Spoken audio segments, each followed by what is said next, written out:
Hey there, my name is Pravus, and welcome to a game called Aquatico. This is a brand new colony simulator that just released as of January 12th, so it is brand new, and the premise of the game is that we will be building an underwater city for humanity deep on the ocean floor. The game is developed by Digital Reef Games, which I have to say, very appropriate name for a game studio, and it is published by Overseer Games, who happen to be the sponsor for today's video. So a big thank you for getting me early access to the game so I can show it off. If you guys like what you see as you watch this video, there will be links in the description down below for both the Steam and the Epic Games Store. So without any further ado, let's go ahead and jump into a new game. What do we want to call this subsurface colony? That's a great question. How about Cetus, which is the name of a mythological monster from Greek legend, slain by Perseus?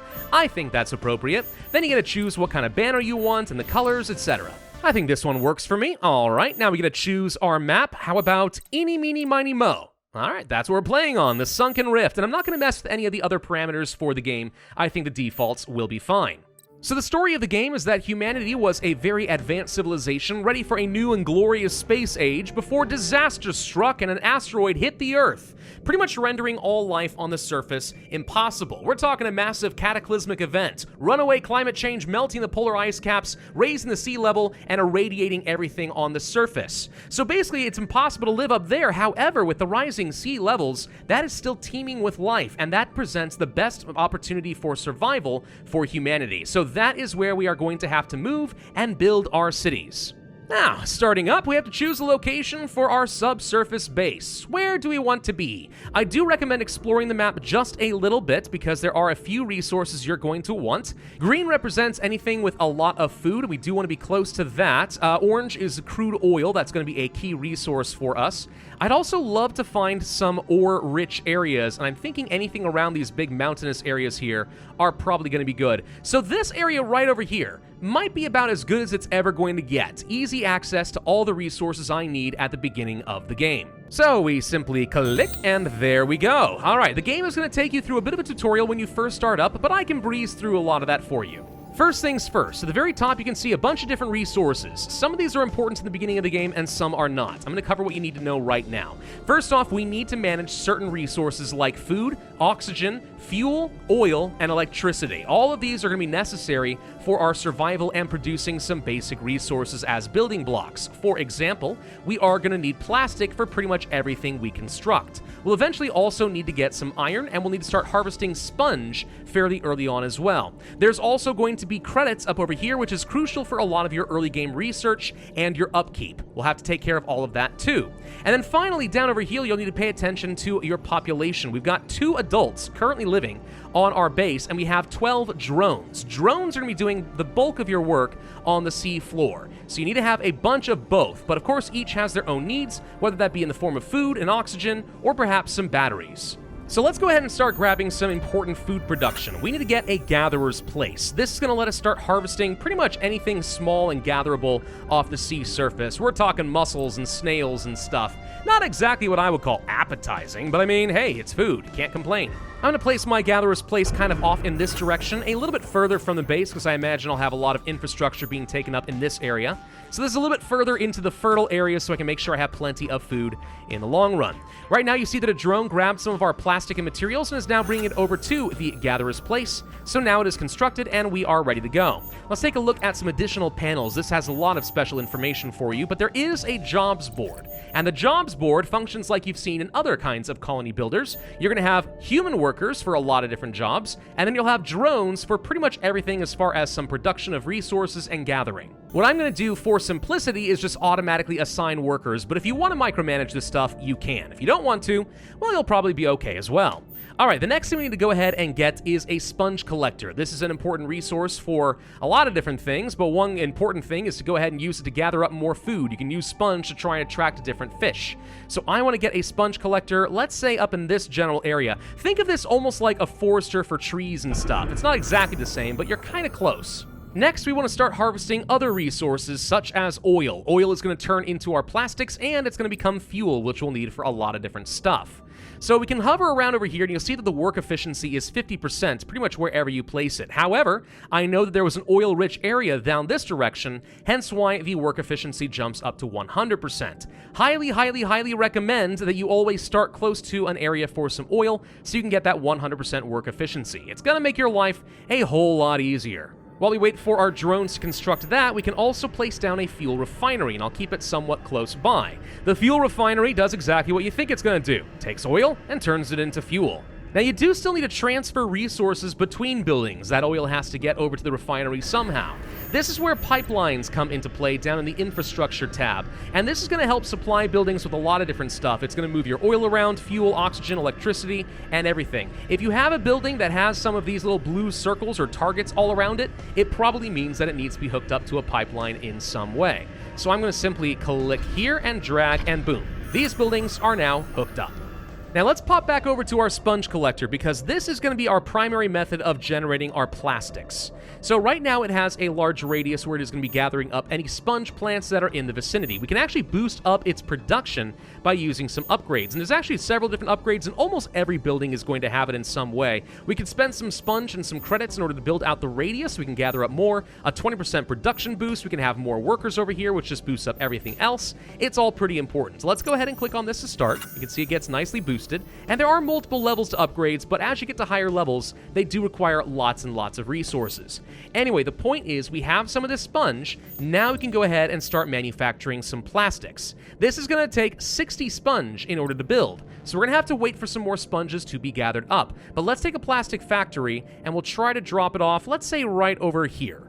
And of course, as before, we are going to need to hook this up to a pipeline. So let's click and just drag it over here like so. Perfect. Now, while we're waiting on that, it is possible to gather up some resources from the surface of the ocean. So we can go down here toward clearing buildings and resources, and here's an option to gather up stone, iron, plastic, whatever it's going to be. The tutorial of the game happens to place down a little pile right over here, so all I gotta do is just click here, and boom, that's 126 stone. Now, with that said, I personally haven't seen too many resources just hanging around on the surface of the planet, so don't get complacent and think that's just going to work for you all the time and you can just gather up everything. We're going to get some proper production chains up and running. A good source of iron over here, though. That's pretty awesome. Happy to find that. Okay, now we get to move on into research, and research is a very, very big part of this game. Let's hit the U key and we can open this up. So to start off, we need to research the tidal turbine. That is the first thing we're able to get. It costs me 20 credits, and it'll take about 5 days to research. There are a lot of researches in this game. Some are going to open up new types of buildings, and there are a lot of production chains to open up, especially once we want to start producing. Some basic resources for our colonists and some luxuries. There are also some combo researches, which make other buildings more efficient depending on what you have in your colony. Plus, there will be some directives, which I'll talk about later. And as you can see as I'm scrolling through here, yeah, there's seriously a lot. There is a lot to research, and you pretty much should always be researching something in the game. Unless you find yourself running out of credits, but that might indicate you have a different problem. Now, as I said just a minute ago, there are going to be needs for our humans, right? We're not talking just like oxygen and stuff. You can see here that we have basic goods, including clothes, furniture, decorations. We have a whole bunch of luxuries, including beverages, jewelry, spice, etc. All of this ends up being really important stuff for us. But our humans also need a place to live. So that's where we now are going to be building up our first dome. Now, don't be too worried about what you see here. I know this is a really big blueprint. It's okay. What you're worried about is this section down here at the bottom. And I'm probably going to keep this relatively close to the rest of my base. There we go. All right, so the dome is now built up. Now, you don't even see that giant footprint we had before, and that's because there are actually 2 layers to the game. If I hit tab, we jump up to the dome layer, and this is where all of our people are going to live. So you actually need to bounce around between the ocean floor, where most of your production and gathering takes place, and then also where all of your domes are going to be stacked up for humanity to live in. That's a pretty cool little feature. So the first thing we'll do is we'll just build out some houses. That seems like a good place to start. People need a place to live, right? Boom and boom. There we go. 2 houses. for 2 families. Now, each house is currently able to hold 4 people, but they do separate themselves automatically by family. So if you want to know more about that, you look at the residents up over here. We can see the adults, we can see the children, we can see the number of families. 1 house is enough for right now, but I'll go ahead and build up 2 because I know I'm going to get more people in just a bit. Let's go back to the research, and we're going to learn about some oxygen generators. Obviously, our people would like to breathe, right? In addition to oxygen, though, we are going to need some electricity. So, since we researched the tidal turbine, let's go ahead and click on this sucker, and it's going to start producing 80 electricity per year. I'll just place down 1 over here for now. That seems fine. And of course, we do need to get some pipelines between a lot of our stuff. So let's go ahead and plan that out too. Now you can see up here in the top that we are currently in the red for oxygen. People are breathing air that does not exist, but now that we're about to have some power, we can place down that oxygen generator that we just researched. This takes 60 electricity in upkeep. So I'm going to go ahead and place this, again, kind of close to a lot of our existing stuff. Right over here should be fine. And as before, let's make sure we get this hooked up to some pipelines. Now you may notice on the top left, we actually just saw a problem here. A pipeline is not working. That means that there's a leak somewhere. Best thing to do, simply click on this. It'll take you directly to the leak, and you can simply repair it at the cost of a little bit of credits and plastic. This happens occasionally, but at least it doesn't take any time to get it repaired, just some resources. So always click on that the second it pops up. Now I'm going to start researching the battery factory. So kind of like our humans consume food and oxygen to survive, our drones are going to need batteries. Down over here, you can see that we have consumed a fair number already. I'll need to go ahead and start producing more batteries so I can sustain my drone population.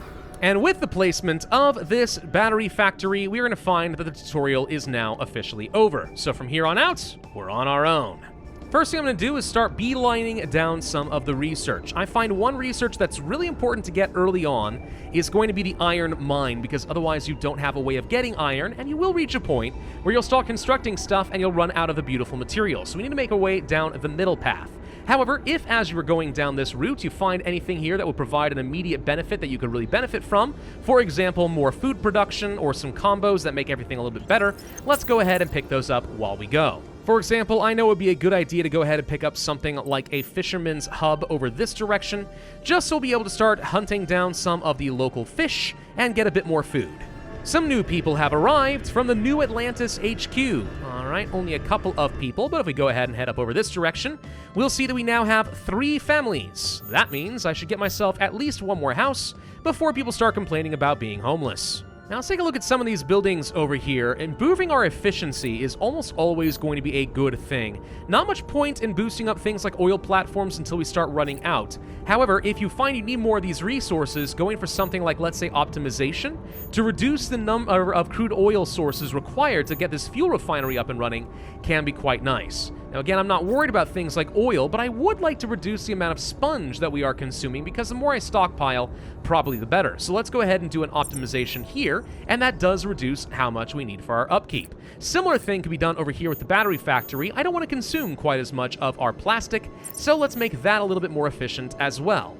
And I will be researching some combos. For example, the fuel refinery gets even more production if it is close to an oil platform. If you played the game a little bit before, you have sort of an idea how close you want to be placing certain types of buildings close together. For example, I'm going to be placing down a drone factory very soon. I have got this researched. Let's go ahead and pick up the plastification combo, and lo and behold, place a drone factory close to your plastics, we get a nice little bonus. That's why I left my space over here.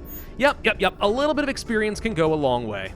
Let's see, we could get some more food buildings, which at the moment were okay, but I do think that I'm consuming more food than I'm producing, at least barely. Could go for a Sea Hunter's Lodge, and as long as we place that relatively close to our Fisherman's Hub, we should be able to unlock a combo which makes them both a little bit better. We also could consider placing down something like an underwater field, and this is basically going to be your farms, where you can grow such things as sea cucumbers or some seaweed so you can consume that later. It's a little on the expensive side, but as long as you've got enough fertility going around, this could be a pretty good method of getting some extra food. It just takes a long time to grow. That's pretty much the only downside. But hey, I'm willing to give it a go. 20 by 20 size field should be more than enough. Let's give that one a go. Oh, this Sea Hunter's Lodge actually does require some oxygen to operate. I forgot about that. Let's make sure we get that sucker hooked up to some pipelines. Always leave a little bit of space between your buildings for this exact reason. One thing that can make your life a little bit easier, if you find that you are getting lost looking at some of these buildings and you can't quite discern which is which, you can go to certain kinds of buildings here and you can repaint them so that they are easier to spot.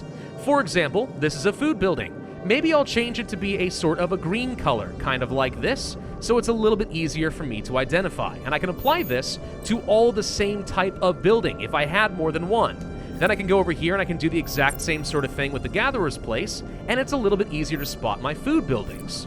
I might do the same sort of thing with some of my oil buildings, so I know which of these production chains I need to worry about, and then my fuel, etc. And then have a different color for some industry, different for life support. All of that is pretty helpful. Another thing I want to talk about are directives. So something I researched down over here is the property tax. This would allow me to get a little bit of extra credits for every house that is currently filled up in our base, up in our dome.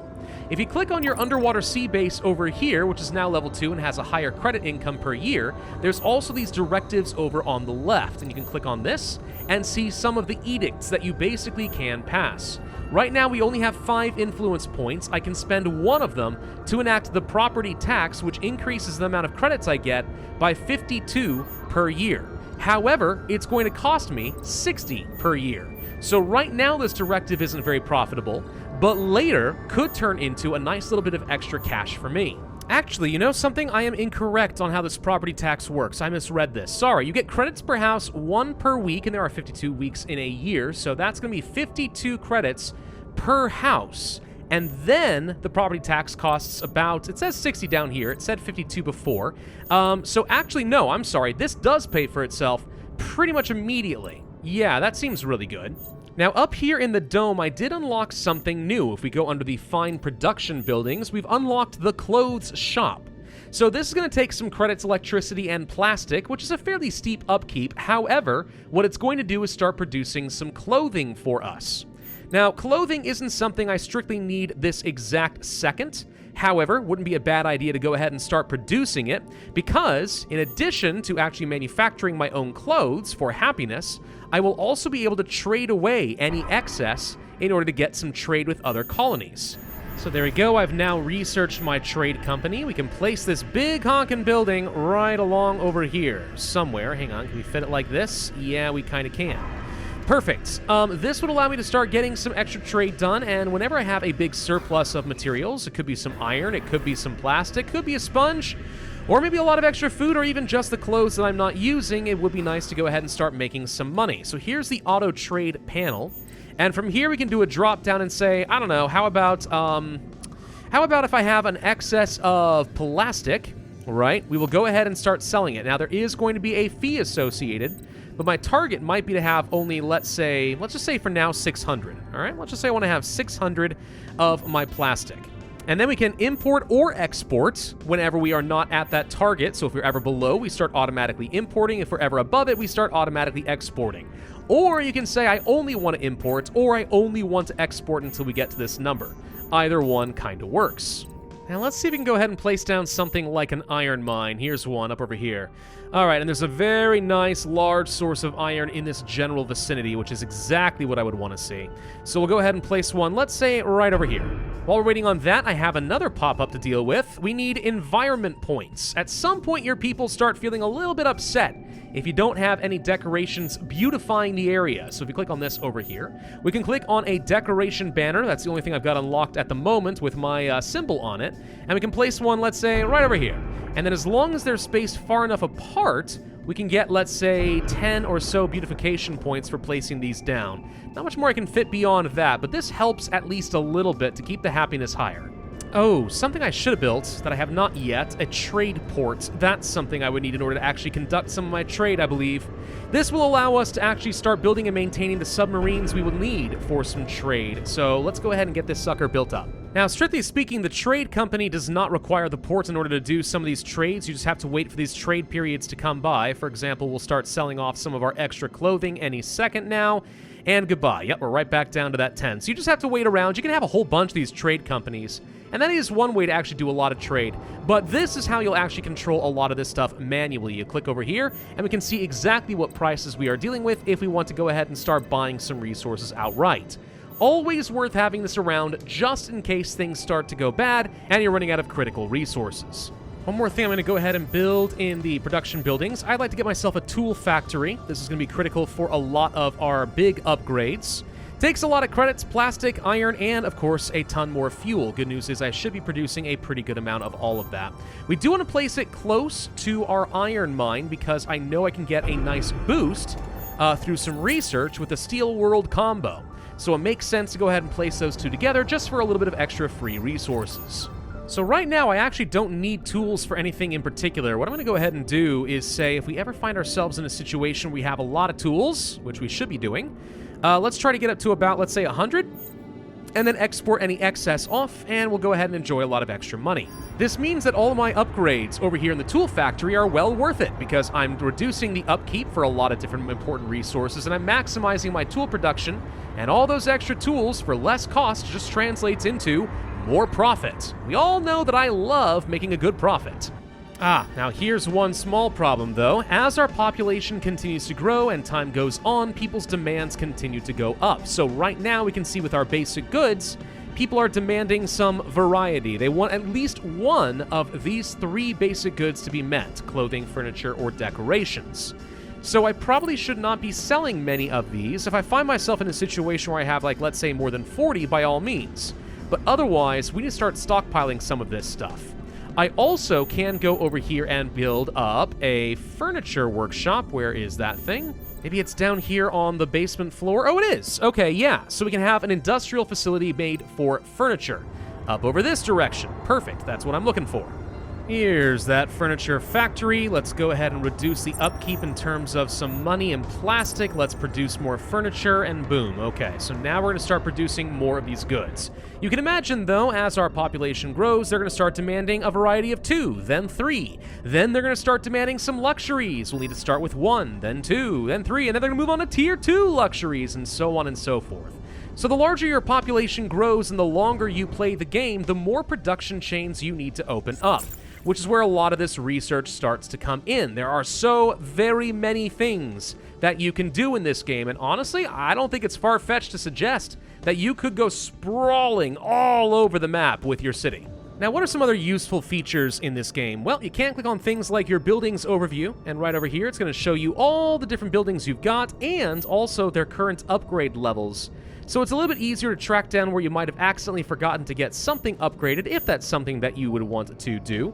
Very, very helpful feature there. Minimap over here in the top right, because right now we are still focusing on a very small section of the map, but it gets kind of huge. Like, look up here in the top right, you can see there's a load of ground to cover, and I'm barely scratching the surface with this fledgling economy that I built up over here. We also do have information on all of the different population over this direction. If you want to learn a little bit more about some of them, we can see what our stock is looking like, how it's looked over the last few months and the last few years. We know what we're doing as far as our consumption and so on. We have a log over here telling me if anything of interest is happening. And then lastly, there's this thing over here called expeditions, but I don't have access to these yet.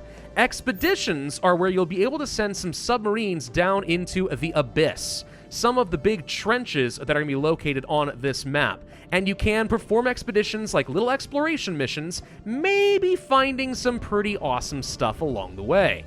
I have researched access to a medium dome. Now, you thought that this dome up over here was fairly large? Oh, just you wait.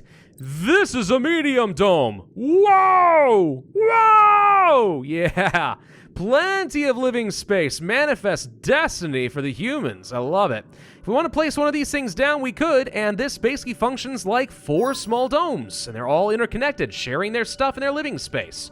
Shark attack! Hold on! There's a shark attack? Where is it? Where's the shark? It's over here in the distance. I can't see it yet.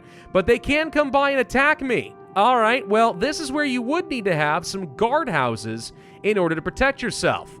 But I don't have access to those yet, so who knows what kind of damage the sharks might unleash. Oh, there they are. There's the big honkin' sharks. Godless killing machines, the lot of them, I tell you what. All right, so we don't want to go anywhere near these guys for a bit, and I'm hoping they stay far away from me. I'm in the middle of researching the expedition house, because I thought it would be kind of cool to show off an expedition before we end this video. But along the way, we could go for a guardhouse over here. And that's a very basic security building to try to ward these guys off before they become a threat. Would have been smart to research that. Looks like the sharks went away. All right, well, they heard that I was researching guards and they decided to hightail it and run. Cowards, the lot of them, but that is A-okay with me.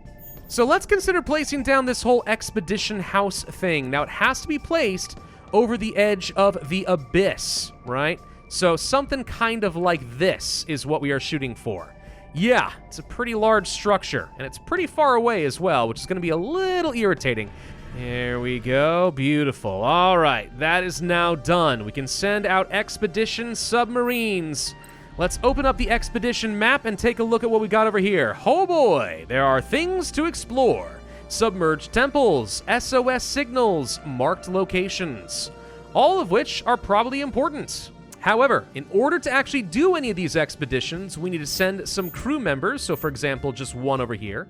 We would need to have some batteries, right? Just so we have the resources available to actually do anything. Plus, let's say a couple hundred food or something like this. Let's go for maybe 80 batteries and a couple of people. This seems fine. Let's go ahead and supply this stuff over to the submarine, like so. Now we are ready to send an expedition. Let's start with the SOS signal. It says it's going to take me 27 days, and it requires 54 batteries. Just to be safe, I'm going to go ahead and assume that we need a bit of extra batteries and stuff here, so it doesn't have to resupply. Expedition will last longer due to missing crew members. Let's add in one more, like so. And it looks like everything's good to go. All right, send the expedition. Off they go. I think we may have arrived by now. Perfect. Let's explore the area, and we find a remote region without any special qualities, but we do discover a little bit of money from a rogue brewer who had an underwater distillery in need of repairs. All right, a little bit of extra cash is nice. At this point, we can now also send our sub to another site over here if we wanted to. However, we do not have enough batteries and stuff to do that, so we would have to do a resupply mission anyway. Might as well go home, I would think. But there really is an absolute ton to do in this game. I mean, again, I'm only barely scratching the surface. You want to see something kind of cool? Let's take a look at this auto trade panel. And I'm going to show you here. I'm just going to scroll down, and you can see all the different goods that you can either harvest or manufacture to some degree or another. Like, there is an absolute ton involved in this game. And again, take a look at the research, and I'm barely even like a quarter of the way through all this stuff. It's nothing. It's absolutely nothing compared to what you can do. So Aquatico really can be an absolutely massive city builder with a lot of production chains that you'll have to manage and, most importantly, find a balance for. It's pretty impressive, to be honest. And I haven't even had any performance issues with the game so far, so I consider that to be a pretty good sign. I do think this is about where we're going to end this particular video. But again, I want to say thank you to the developers for the sponsorship. I appreciate having an early look at the game and getting to show off its features.